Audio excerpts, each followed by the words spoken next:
Americans for Homeopathy Choice. We just got out of our meeting with the FDA. We're here with Jim Turner, he's our awesome attorney, and Ron Dushkin, he's the awesome president of the American Institute of Homeopathy. I think we are moving along quite nicely in getting the FDA to be much less confident about what they've said in the guidance. And it will cause concern to overall public health and the many things that homeopathy can offer. For example, an alternative to ear infections, like I said with my daughter at the beginning of the meeting. And then I said, antibiotic overuse, the issues with antibiotic-resistant bacteria.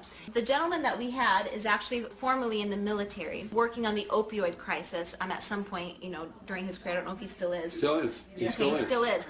So I said to him, I attended the caucus on integrative health and wellness, and the subject matter of that caucus was the opioid crisis. And we had the Surgeon General from the military speak at that, and he said how important integrative medicine has been to keep his guys off of these opioids and to wean them off of it, because there's things like acupuncture, all these wonderful things that help give them a better pain management ability. But the images that I couldn't have put up 10 years ago of a soldier doing yoga, we couldn't even call it yoga, it was combat movement.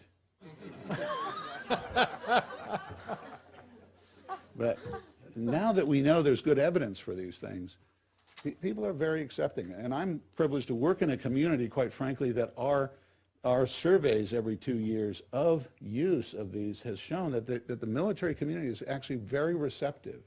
Whether that's because, as the cynics say, that we frustrated them by not giving them treatments that work for them, or whether it's because many service members are stationed in foreign environments where they learn this.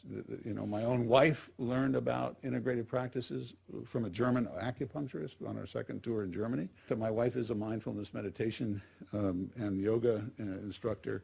There's better evidence for the use of acupuncture, yoga, chiropractic, guided imagery, mindfulness meditation than there ever has been for chronic opioids. In fact, what is the evidence for the use of chronic opioids in chronic pain?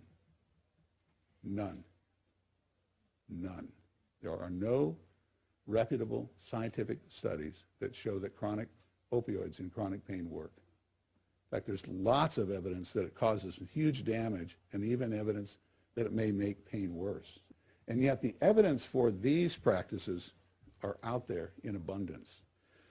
What we saw at that time was the acupuncture, biofeedback, and yoga and meditation. Now we've expanded that to these music therapy actually has very good literature, mindfulness meditation, medical massage, Tai Chi, probably for cervical pain, the movement therapies. These all have good scientific literature and research behind them.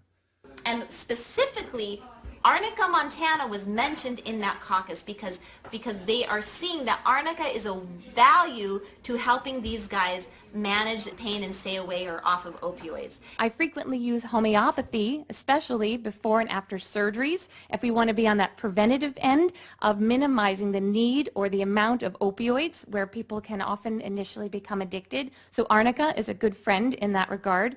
What is the mechanism for us to say, we don't like this, can you use that? Because there is no mechanism that we know of that's in place.